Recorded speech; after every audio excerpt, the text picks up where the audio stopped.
and welcome back to the Leeds Lens as Daniel Farke is on the brink of the sack at Leeds United. Although there has been reports come out and conversations talked by Graham Smith, obviously, or Graham Smith, should I say, of the YEP regarding Daniel Farke's current position at Leeds United. So we'll talk about that. And we're also going to get into as well, which I think is important now, we're going to get into different managers potentially that could actually take the Leeds United job. So in this video, we're going to be talking about three main candidates that I think probably are going to be on the 49ers shortlist as well, if they do fancy a replacement. I also did a video earlier in the day as well where we talked about sort of Daniel Farke and where he's at the moment in time and my still opinion. And my truthful opinion, people, is still I'm not quite there. And I know people think that I'm like the Daniel Farke sympathiser. And I think I might as well call the channel the Daniel Farke Lens. It might as well change the name. But no, I actually am not that obsessed with Daniel Farke. I just, as I said, fundamentally, look, you can watch the video earlier, but I just don't think quite I'm at that point yet. And I know a lot of you are. And I think, to be honest here, as I said in that video, I'm in the minority now. This is a minority club of the Daniel Farke club. But it looks like the 49ers might be in the sort of minority share with me in the club. And it's not because I'm paid by the club like I got told yesterday, surprisingly enough. Jack says, evening Scott, evening to you too, Matt. We've also got some comments in from Clive as well, which was before the stream, saying that probably would have sacked him by now. Maybe so, mate, maybe so. How can the 49ers be serious about the stadium development when they allowed it to get like this? Yeah, I think we'll obviously talk about that as well. But I want to start with the club's reaction at this moment in time to what is going on with Daniel Farke and Leeds United, because I think fundamentally we can talk about what we want and we can talk about the idea that Daniel Farke is getting sacked, and all the YouTubers basically, except myself, I feel like, have come out today and said that they would sack Daniel Farke. So, as I said, I'm in a minority. But the truth is, the pudding lies and the stop will lie at the 49ers. They will be the ones that make the big call in the end if Daniel Farke does get removed as manager. And according to Graham Smith talking on the Square Ball podcast today, I don't know if you've seen the clip, but he basically said he would be stunned if the 49ers made the change to replace Daniel Farke. So I think that sounds to me, now sometimes there's a situation where you back before you sack, and that could be the situation here. My personal opinion, though, is that I don't think the 49ers are going to sack Daniel Farke. I didn't think it after the game yesterday. I didn't think it 8 o'clock yesterday evening with the stream. Didn't think it this morning. Still don't think it now. I don't think the 49ers are going to sack Daniel Farke. I don't think they're there yet, personally. So that's where I'm at with it. And I think Graham has obviously got sources inside the club, as we know, and he's coming out and saying that he's going as far as saying he would be stunned, and this is important, he would be stunned if Leeds United made a change on Daniel Farke because of where they are in the league at this moment in time. They're still in 16th, they're still in a point a game, which is obviously the 49ers target. We know at the start of the season, the 49ers were not trying to target a 10th place finish. They were trying to target a finish of obviously 17th, and at the moment, regardless of what people think, we are in 16th in the league. So, you know, by their account, I'm not saying I fully agree with this, because I get the principle that the performances are getting worse, the results are getting worse, we've got worse games coming up, and I understand the fact, and I agree with people that say we're probably going to be in the bottom 3 in sort of 3 or 4 games time. I get all this. I think that's all true. But we're not there right now, are we? And maybe if we are there in a few games time, then there'll be a conversation. I think the big thing that's sort of the elephant in the room with the Daniel Farke situation is obviously it's the international break, and I think that has almost amplified the Daniel Farke out movement. I know people are really angry by the Forest game, and I get it. It was a pitiful performance. It really was.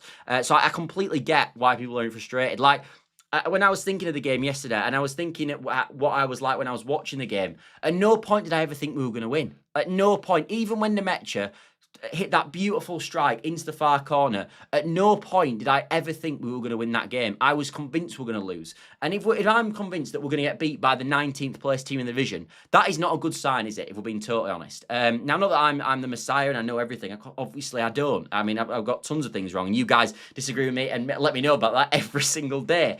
But if I'm there thinking, I presume that's probably emulated by a lot of the Leeds United fan base that just don't have any faith at this moment in time that results are going to change. And you might say, Scott, but why? Why are you sticking with it? Well, as I said, I'll go back to it yesterday. I am sticking with it at this moment in time because I truly feel like it's not quite bad enough yet. And I also feel like making the change right now at this time is not the time to do it because the games coming up are horrific. And I know what happens and I know what will happen. And people are telling me it's not going to happen. I am telling you for a fact, if we make a change now, all right, they could get something in the Villa game. We aren't getting something at City, no matter who's the manager. I'm sorry, we're not. Unless they go out of 10 men and something crazy happens. You can never have a complete write-off. But we're probably not going to get something at City. So that's already going to damage the manager. Not just that, but we could get heavily beaten there. We could be heavily beaten by Chelsea. We could be heavily beaten by Liverpool. And all of a sudden, if we didn't beat Villa and we lost to Villa and we got hammered in the other three, already there were people in the fan base, regardless of what you think, going, I'm not sure this guy's the right man for the job. I'm not sure this guy's the right man for the job. And I don't think that's fair on a new manager.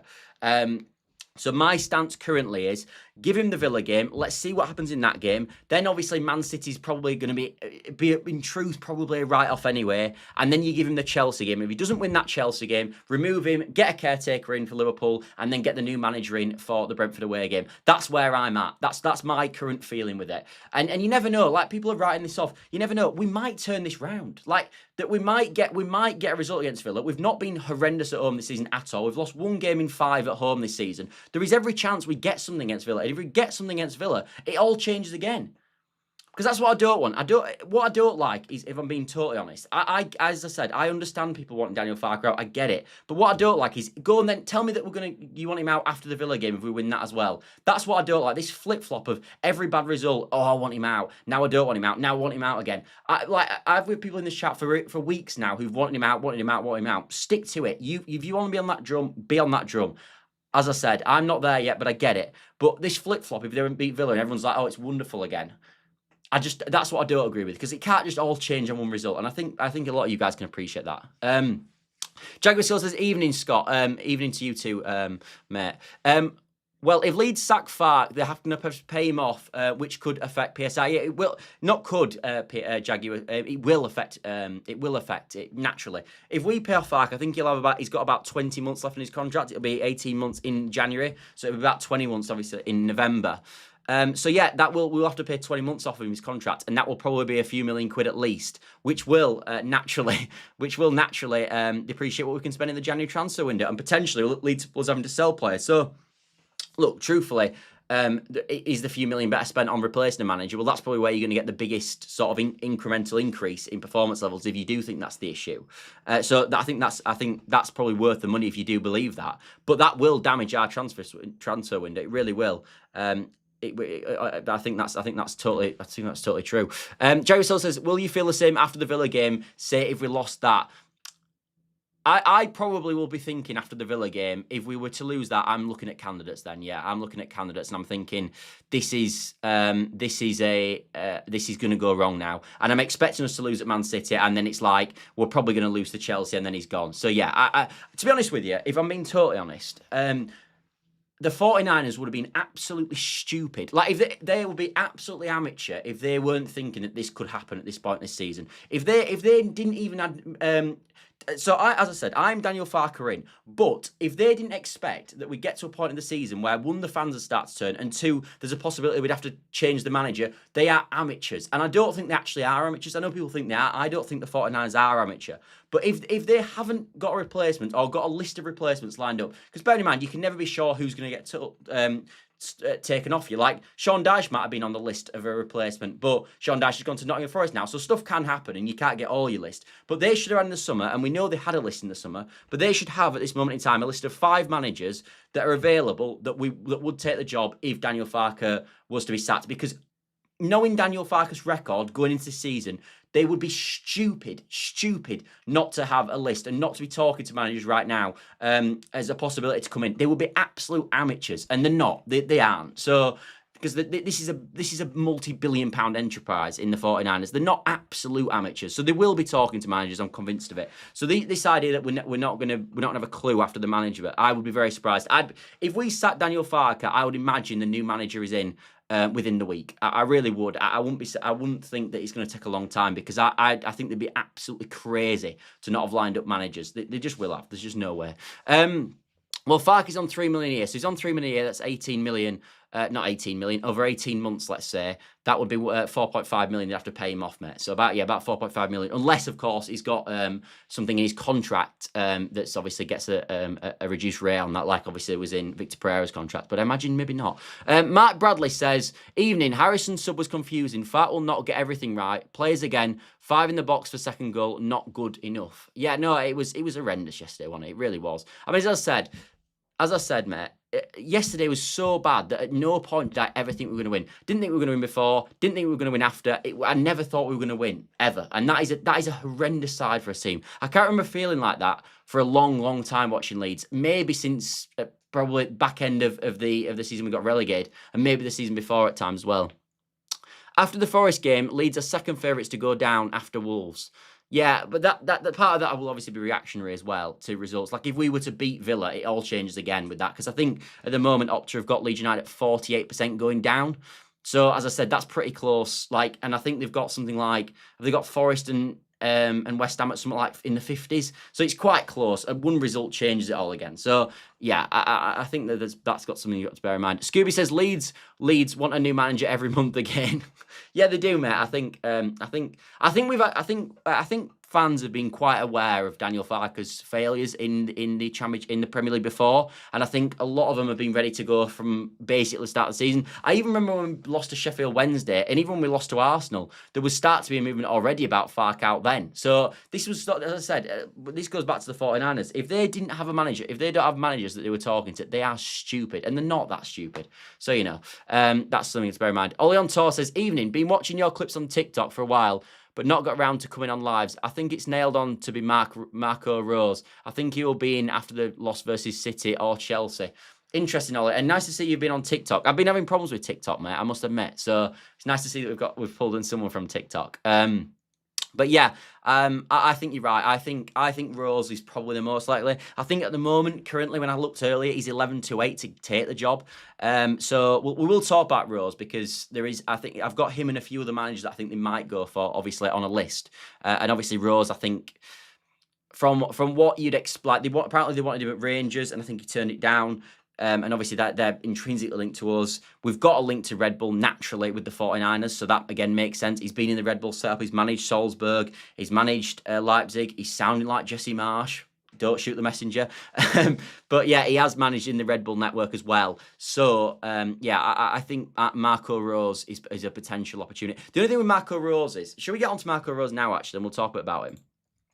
My honest feeling with Marco Rose is, one, it's a very different style of football to what we're playing at the moment. Marco Rose is all about sort of fast build-ups, which you might enjoy of, but it's fast, it's high pressing and fast build-up. He's not, do you know, like Daniel Farke, we have this slow sort of methodical build-up? That is completely different under Marco Rose. It's much more back to sort of the Jesse Marsch thing. And to be honest, when I was reading about him today as well, I knew a bit about him, and I've watched a few of his teams a bit, obviously in European competitions. But when I've read him to more today, he sounds like Jesse Marsch, number 2. He really does. Like he's not a big width man. He likes it narrow. He likes to play 4-4-2, but almost plays as diamond. So you don't have right winger and left winger as such. It's all inverted and it's all really narrow.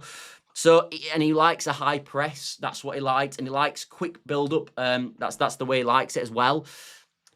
I must admit, this is not. If you're on about who I think we should go for after Daniel Farke leaves, Marco Rose is not the man that I want, in my personal opinion. He hasn't got any Premier League experience. I want a manager fundamentally. And Premier League experience isn't the end of the world. A lot of the top coaches in the division right now don't have Premier League experience. But one thing I definitely want, that I think we need for this team at this moment in time, is a manager who is able to adapt game by game. That is, if I'm looking at what I want in a manager at this moment in time, I want an adaptable manager. I want a manager that can adapt to the opposition. So I don't want a manager that's going to play the same way every single week. I completely disagree. I want the absolute opposite of that. I do not want a manager who is completely nailed to a philosophy. I don't want that. I want us to adapt game by game. That is what I want. I want us to go against Forest and go, they're good at this, so we're going to adapt our system to stop them being able to do that in the best way possible.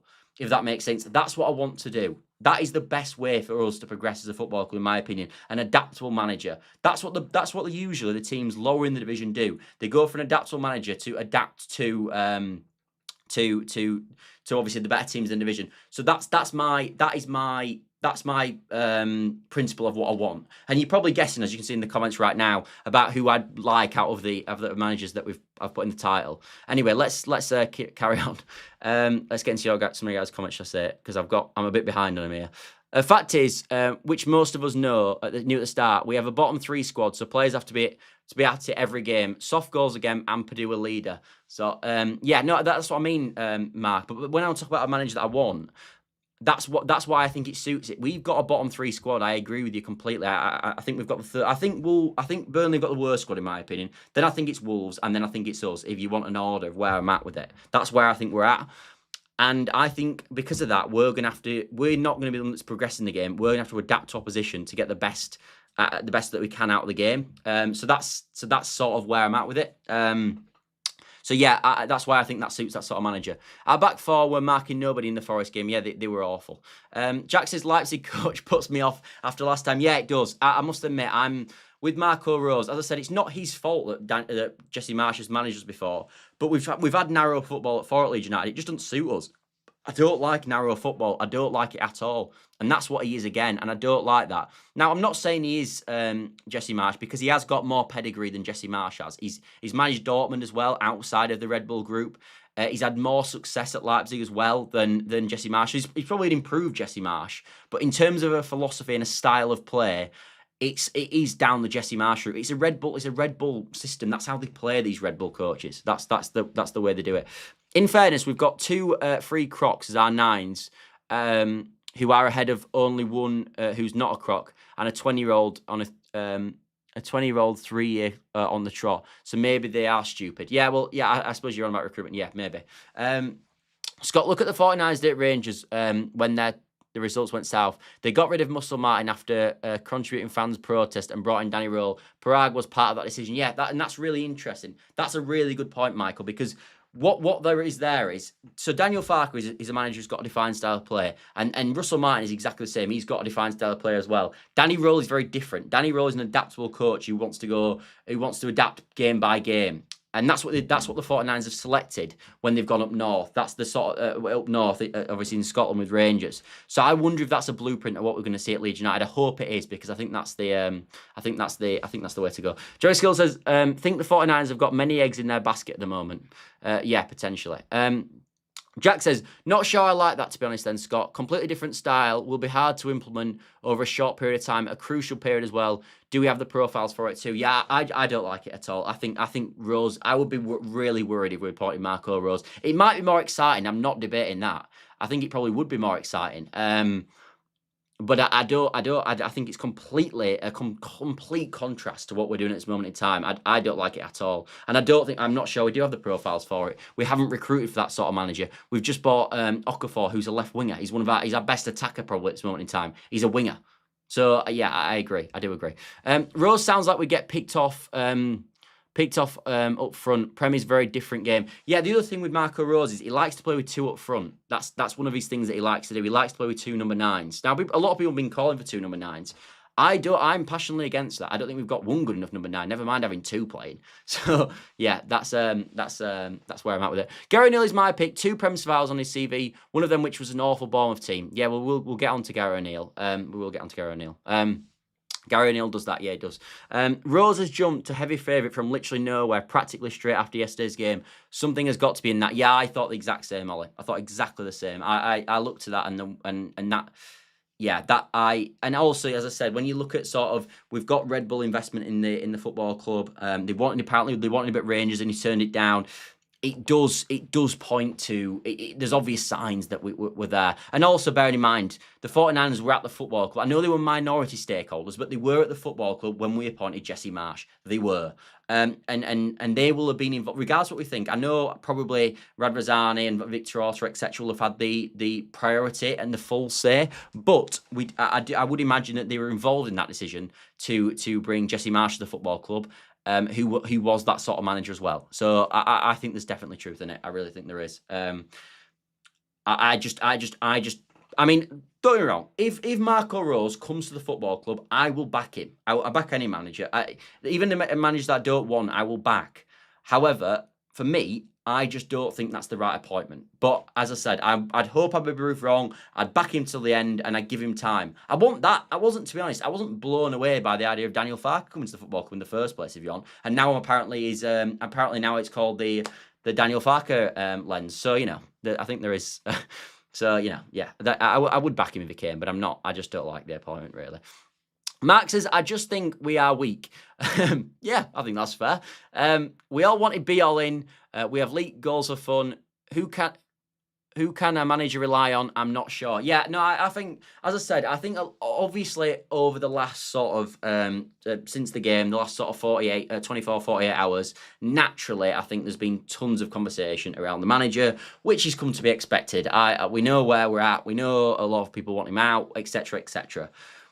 The players are getting off very scot-free, aren't they? Let's be honest. The players, if you're Stack or you're Ampadu and you had a stinker yesterday, or Bijol or whoever you want to be in the Leeds United team, or Bogle who had a stinker yesterday as well, I thought, you are looking at it and going, oh, that's not bad. They're not talking about me. I were awful yesterday, but all it is the manager. So, that I think the players are. I think some fans are so obsessed with the manager that they're completely disregarding poor performance on the pitch.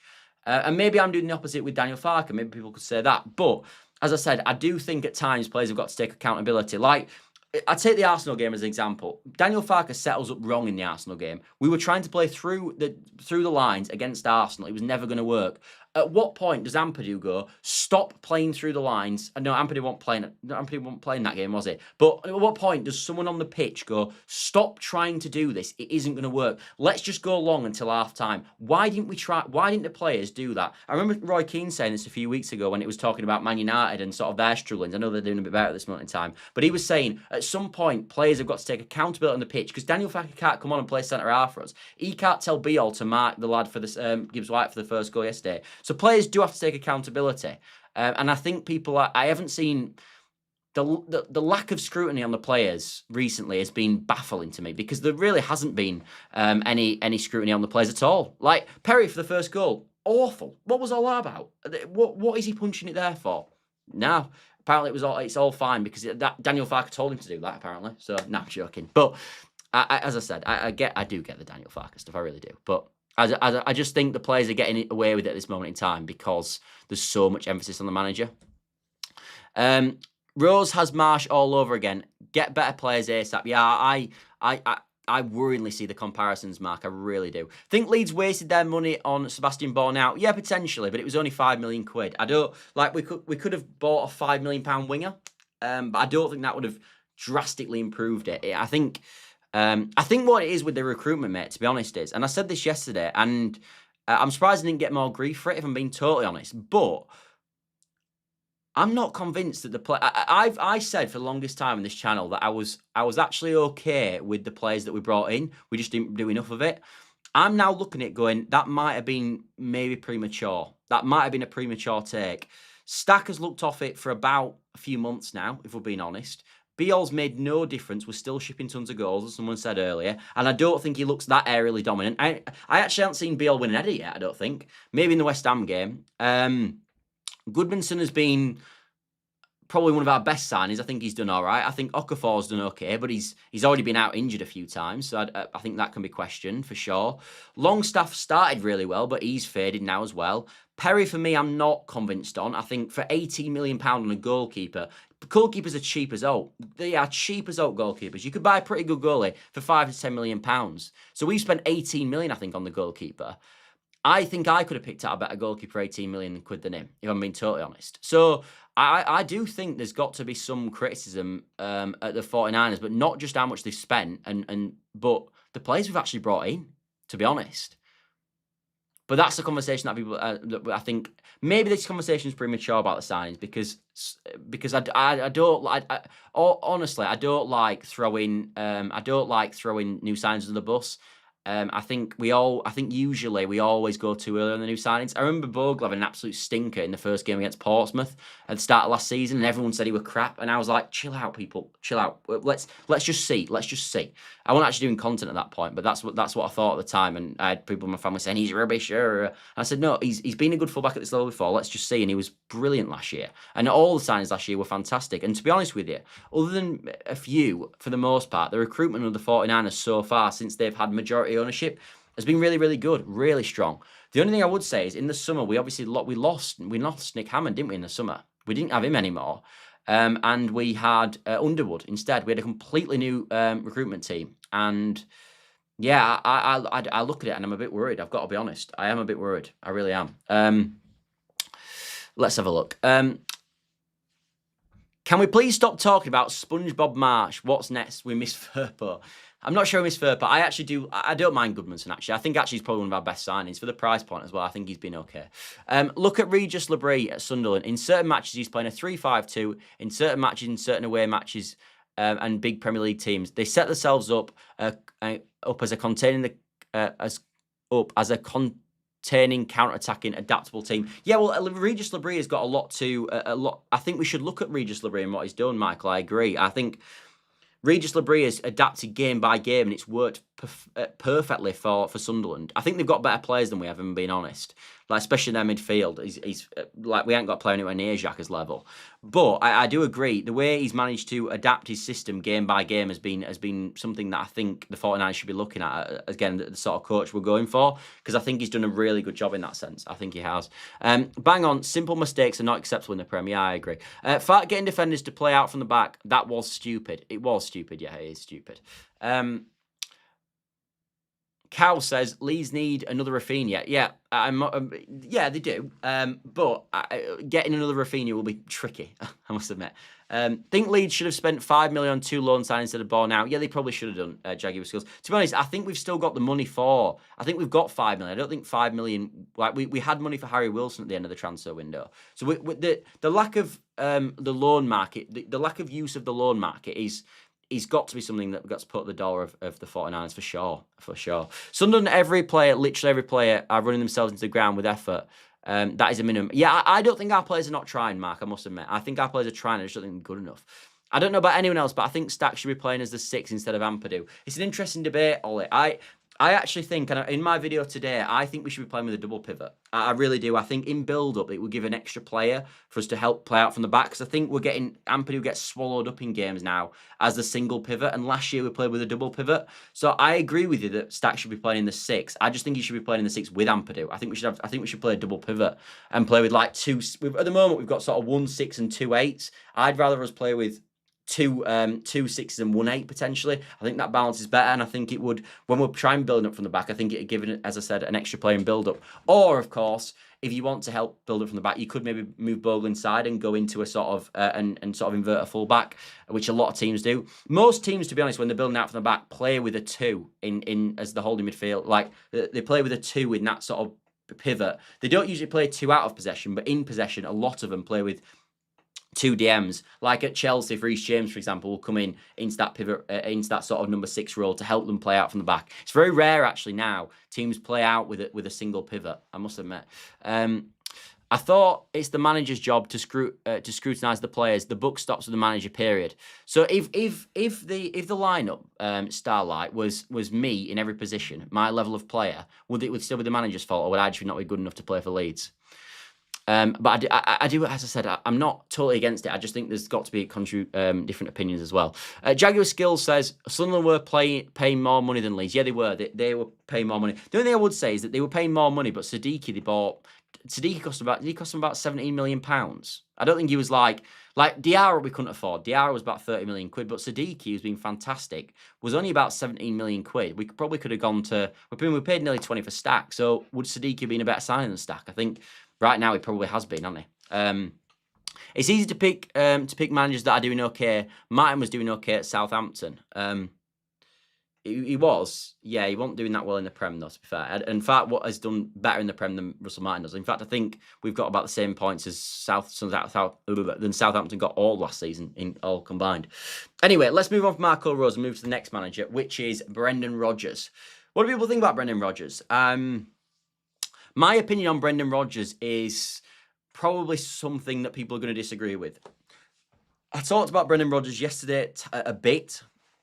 My honest feeling with Brendan Rodgers is I don't think he's the right man either. I look at sort of, you've got to look at, for me, a lot of what they've done most recently. And I know, obviously, that's probably a poor take in terms of Gary O'Neill because he failed probably with Wolves in the sort of in last season. But Rodgers massively underachieved with that. He massively overachieved with the Leicester squad, and then he massively underachieved with the Leicester squad. That Leicester team should have never been anywhere near relegation. Like, they had Maddison, Harvey Barnes, Tillemans, and Vardy all in that team, and they went down. They went down, and I know he wasn't there when they actually got relegated, but he had them in the relegation zone all season that year. They were dreadful that year. So, and I know Celtic's not gone that well from this year, and he obviously walked away. But I think at Celtic there is issues a lot with the board and the structure at that moment in time. So, and he's obviously done fantastically well as well. So, I don't really like I don't like Rodgers. I think Rodgers again is more. I don't see Rodgers as a manager who adapts game by game. I think Rodgers is a manager for 5 years ago, if I'm being honest. I think that was when he was in his pomp after Liverpool, sort of when he was at Leicester. That's when Rodgers was at his best. I don't think we're getting that Rodgers anymore, if I'm being totally honest. I wouldn't mind him if we got relegated, but I just think, as I said, again, for me, he's not a manager that adapts game by game. At all. That's not what he's renowned for. He plays really good football, Rodgers. He does play really good football. His teams have never been that good defensively, though, ever. They've always been quite poor defensively, but they've been very good going forward, usually, Rodgers, and they've always scored loads of goals. I mean, even the Liverpool team that nearly won the league, they scored tons of goals under him. So I don't think he's awful, Brendan Rodgers, but he's not. I think from what I've heard and what I've seen from people online talk about Brendan Rodgers, they think he's better than he is. I don't think he's as good as people seem to think he is. Jerry still says Rodgers plays with wing backs. He does at times. He actually does adapt. Rodgers. He's played a 5-back. He's also played 4-back as well. He's not he can adapt at times, but he's not as an adaptive coach as the example of a Gary O'Neill, in my opinion. So I don't absolutely despise the idea of Brendan Rodgers, but for me, he's probably not the one.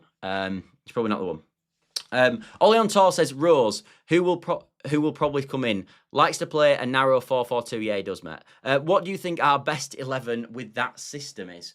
Oh God, a narrow 4-4-2. What is the best system? That's an interesting one. I mean, probably back. I think you probably have to give Struijk a go again. So, or maybe with a different system, not. But the thing is with Rose as well. He likes to play a really high line, and Bijol's lack of pace would be a nightmare, I think. So I think you'd probably go with Struijk. So you probably Perry, Bogle, Rodon, Struijk, Goodmanson, Ampadu in the 6. Maybe I think maybe would you go like Stack, Tanaka, Longstaff, Okafor and Nemetra up front, or Okafor and DCL up front, maybe something like that. But that doesn't look that good of a team, if I'm being honest. Yeah. Apparently, there was a lot of trouble between Rodgers and the board up at scenes at Celtic. Yeah, I think there was, mate. I think there was. Soggy bottom Rodgers. Always been the same since Swansea, then Liverpool. Played nice football, a nice attack, can't defend. Yeah, no, I agree, Scuba. I think he's poor defensively.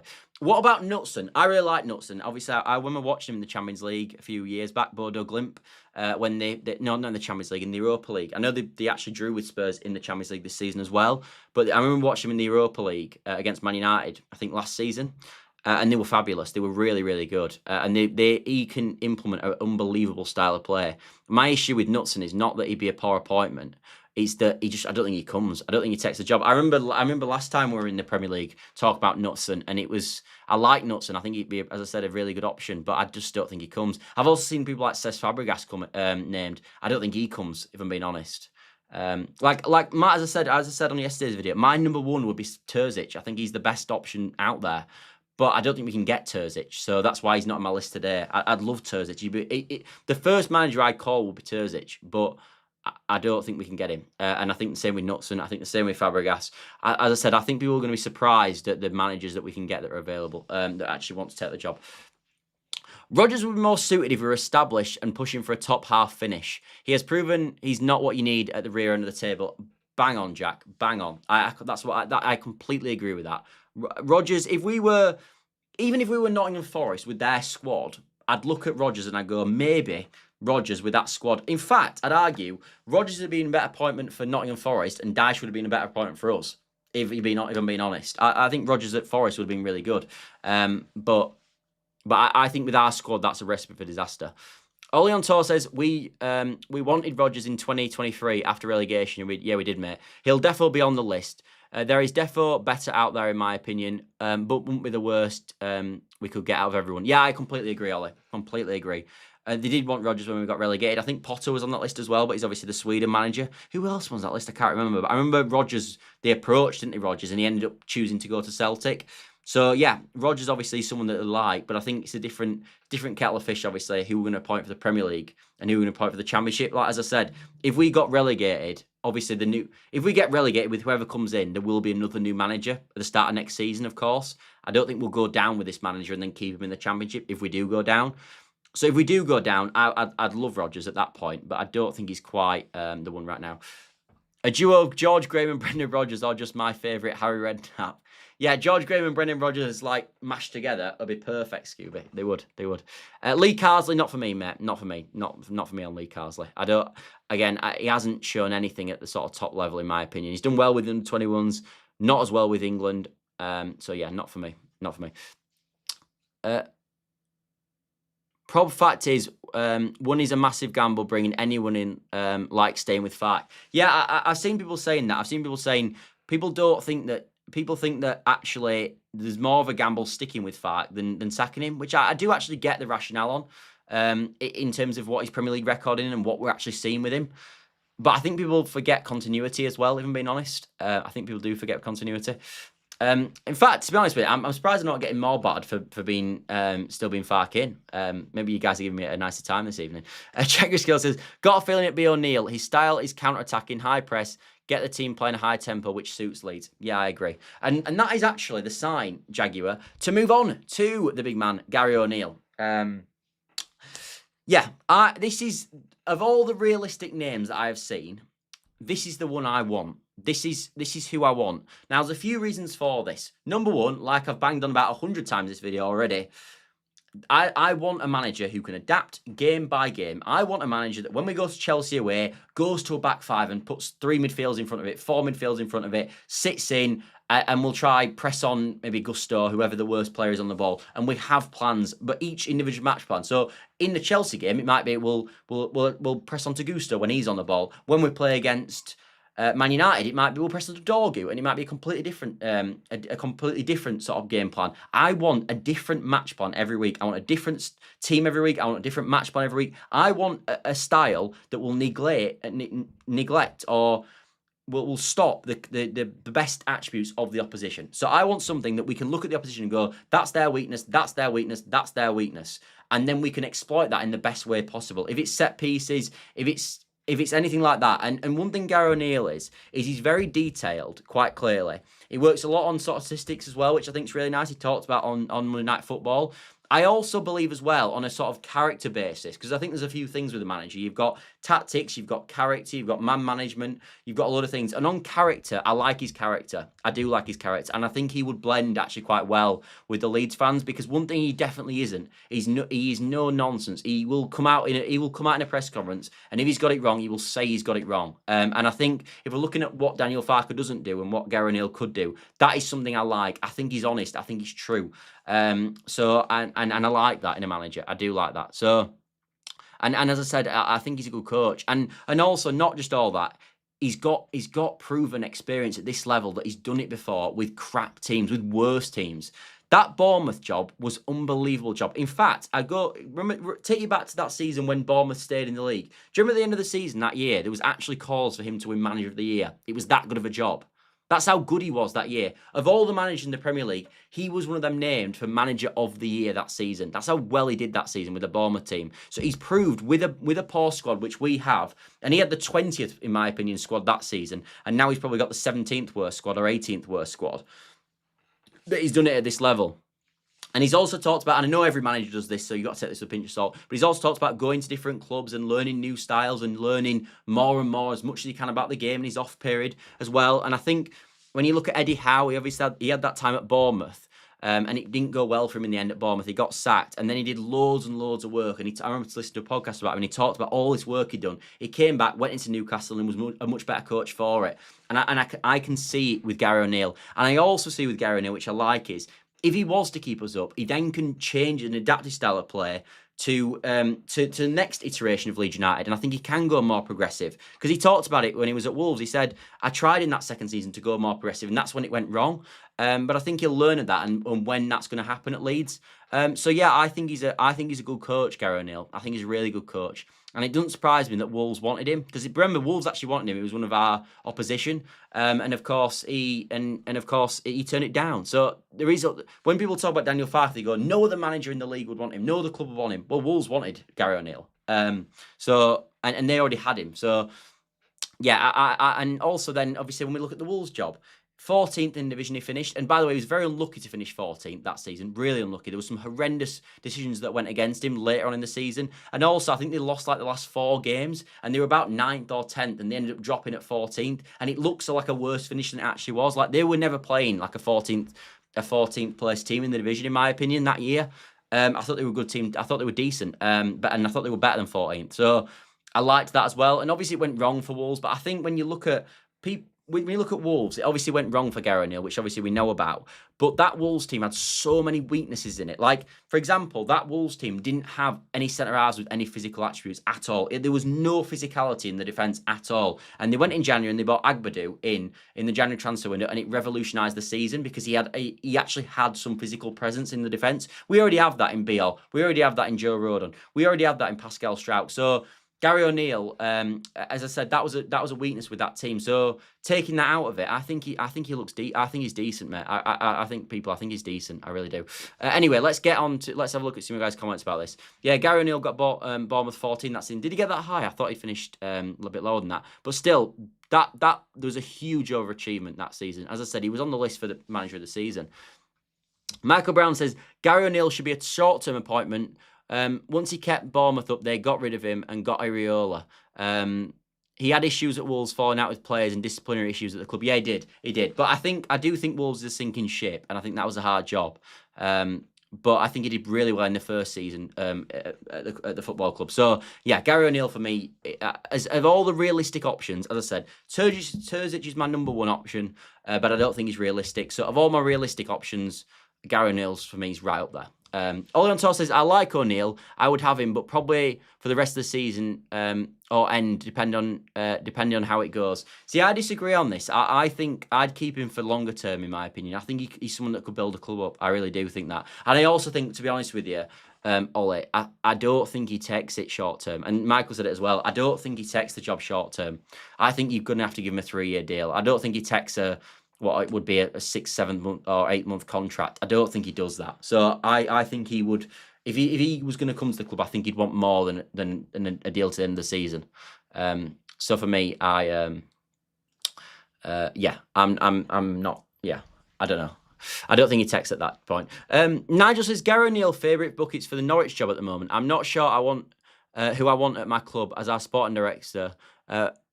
Wasting a lot of money on rubbish players when they are in a relegation battle. Gary O'Neill favourite for the buckets for the Norwich job. Yeah, I think he is high on the Norwich job, but that doesn't mean he's going to take the Norwich job. I mean, he might do, and then they might be off the table. I don't think. Bear in mind, he's turned down the Wolves job. I'd be surprised if he took the Norwich job, but I could be wrong. I'm not sure who I'd want at my club as our sporting director. Waste a lot of money on rubbish players. Why we aren't in a relegation battle? Yeah, to be honest with you, I don't know if you mean this, but Underwood's got a lot to answer for, hasn't he? I think. He's got a lot to answer for. And the board have, in general, about recruitment. Like, it was a bit of a mess. Like, it is a mess. So that is something to bear in mind. I think it's all good blaming Farke, but there's got to be repercussions higher up as well, in my opinion. But Parker would have got comfortably relegated with that Bournemouth team. Gary O'Neill kept them up. Yeah, he did. In fact, Gary O'Neill, Scott Parker, he walked away from that Bournemouth job. It was that bad, he thought. They got beat 9-0 off Liverpool, and then he walked away. So yeah, I think, and then Gary O'Neill came in and kept them up. So yeah, I like it. Would love to see Leeds stay up, but for me, Leeds and Newcastle are the best Premiership fans home and away. Yeah, I think Leeds fans are brilliant. They are. And as I talked about this yesterday, like our home form has been pretty decent this season. It's not been awful. We've won 2, drawn 2, lost 1. Like that's not a bad form. And one thing you can always rely on at Leeds is we're going to give a fantastic atmosphere. Oh, you're a Norwich fan, not a Leeds fan. Okay, that makes more sense. Yeah, that makes more sense. You might end up with Daniel Farke, mate. What do you think about that? Yeah, I can't remember what to say then. But yeah, Leeds fans are absolutely outstanding. And I do think maybe I'm biased here, but I do think the Premier League is a better place for Leeds United. I think even our old school stadium, the style that it is just so brilliant for the Premier League. Like you look at all these modern sort of bowls, and West Ham fans will tell you all about their modern bowl, and there's just no carrot to them. Ellen Road's fantastic, and people in it are even better. So yeah, I agree. I think that's the right case. Every manager option is going to have their own negatives, 100%, mate. But overall, Gary O'Neill with my choice as well. Very unlikely to find a perfect appointment in football these days. Yeah, you are. Every manager's a risk. Every manager is. Ollie's probably right, but every manager's a risk. Every manager's got their own problems. Every manager's probably failed at a job. Because realistically, the managers that have never failed in a job, we're talking like Pep Guardiola's, Jurgen Klopp's, people like that, who, if we're being totally honest, bias aside, they're probably not going to come to Leeds, are they? So, yeah. Pretty much every manager we take is going to have the negatives. I've seen Motta mentioned as well quite a bit by a few people. Motta, I'm not, again, he's a very sort of... he plays a very unique style. He plays something like a 2-7-1 or something ridiculous. Like, and he looks at the game from a sideways perspective or something like that as well. He also failed with Juventus, which I guess can happen, but he did overachieve Bologna. I've got to be honest, I don't know loads about Thiago Motta. But again, I don't know. I don't think that's the sort of manager we need, if I'm being honest. Like I said. I'm a Norwich fan, not a Leeds fan, yeah. Not as bad, but I like Norwich. But like Norwich, not brought right or better players. Yeah, but yeah, I think Norwich are massive underachieving as well, mate, and I'm sure you're quite aware of that. We're having this whole discussion as if it isn't going to be Rose. Yeah, it's probably going to be Rose, mate. But naturally, let's talk about a few other managers before it is. See, Norwich fans protesting. Yeah, they are. It's an absolute mess. They've been manning out for a long time, and they probably should be as well. Because I don't think that's. I know you're not doing that well, Nigel, but I don't think you still got quite a few good players for that level, in my opinion. You'll be absolutely fine. They won't go down, Norwich. I don't think they'll change Manning. Napper will probably end up getting sacked, and then you'll probably be onto better things, I think. Anyway, we better not talk about too much about Norwich because I don't think unfortunately it's not the Norwich lens, I guess. They've got quite a good fan channel in Norwich, haven't they? Is it Norwich Norwich Fan TV? Is it? I can't remember. Is it Chris on Norwich Fan TV? Who's pretty good. He's quite interesting, actually. I also wanted to talk as well slightly about Leeds United as well, in terms of I think there's more problems than we actually think at the football club. I really do think that. I think there's, like, I look at sort of Tanaka not being... I know there's been a lot made about Gnonto, but I haven't seen a lot being made about Tanaka. I've seen a lot being made about Tanaka about not sort of featuring at times yesterday, but... Is there something going on there? Because he's obviously Tanaka put something out, didn't he? He did that interview where he talked about he's not been the season he expected, and it's harder than he expected, and we're not doing that well, and a few other things as well, and he's not playing that well. And then Daniel Farke came back and sort of said that he was doing quite well. And I wonder, and then Gnonto's not left in the squad at all. It just seems like there's a few things at the football club at this moment in time that's making me wonder if it's not all good behind the scenes. I might be wrong. But and this is complete speculation, but I wonder if there's been something going on there, because Tanaka not to come onto that pitch yesterday, it was just beyond, like, so bizarre that it's like it almost questions why that's actually happening. Same with Gnonto as well. That completely questions why he's not playing. Like, the way we played yesterday was about trying to play through the thirds, getting the ball into the midfield and trying to progress through the pitch. Well, there's the best player in the team by that, in the midfield, by an absolute mile, is Ayo Tanaka. So why he don't play is like, I'm looking at it thinking, what's going on there? And it's that obvious. Sometimes stuff's that obvious that you think, well, this is just bizarre. Like, it really is. So I think that's something to bear in mind. Brixton the Coast says, get Rose in. He plays like Jesse with no wingers. Great. Yeah, I don't want Rose, mate. We talked about it a bit earlier on. I don't want Rose at all. Hope so. Hope so. TNC. Tanaka's been playing well. That's why he's been dropped. Hasn't been playing well. That's been dropped. Yeah, I think there is something in that. But when we're looking at a stylistically, Jaguar, going into get the game yesterday, when you're looking at how we're trying to play, and you're obviously trying to build a team to play the way you're going to play and implement the game plan in the best way possible. For me, if we're trying to play through the lines, we've got to have our best ball progressor in the team. Do you know what I mean? Like, and also, I mean, to be honest with you, I was a big advocate for Bijol coming back into the team. But again, if we are going to play out from the back and we're not going to hit it long, are we not better playing our best ball progressing centre half on who's the best ball? Who's like if I said to you, who's the best on the ball at the football club in the centre half position? It's Pascal Struijk. Shouldn't he be playing? So I think there's question marks around that as well. I think I know Struijk came on, so I don't think that's quite the case. But Tanaka not playing is just bizarre to me.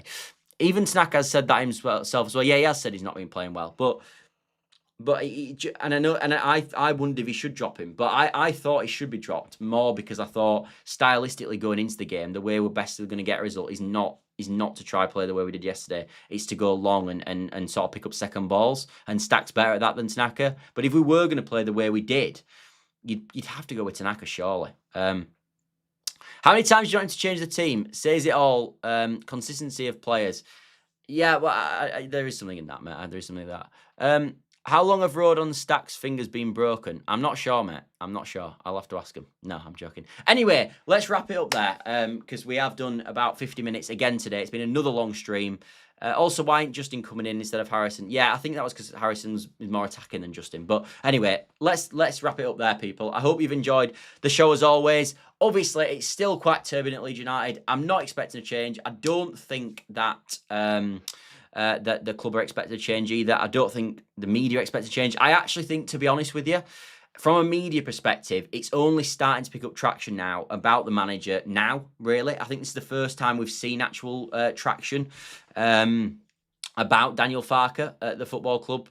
So, in my opinion, if I'm being totally honest, I think we're a bit off the sack yet because we haven't. I think the fans are almost quicker than the media in this. And I think the media are slightly behind. Like, I think the media I think mainstream media don't think that it's as toxic at Leeds as it actually is. And there's as many people thinking Daniel Farke should be sacked as there is. So I think that's something to bear in mind. So I think, and I think the board are probably behind as well. I think that's sort of where I'm at with it. Anyway, Ollie on tour, we'll read Ollie's comment out and then we'll wrap it up. Ollie on tour says, one thing that annoyed me yesterday was that Farke was getting Gruev ready to come on instead of Tanaka when Ampadu was limping off in the first half. Yeah, that's true, mate. He should have put Stack in the sixth, shouldn't he? And then put Tanaka in the team. That was the obvious way of doing it. Cheers, great show, pal. Thanks, Scott. Good stream again, Scott. Thank Match on together. Cheers, lads. Thank you very much, mate. And Ollie says, good show as well. Tune in more. Thanks, mate. Thank you very much. Great work from a Leeds fan. Respect to such a brilliant club and fans. Thank you again, Nigel, as well. See you all later, everybody.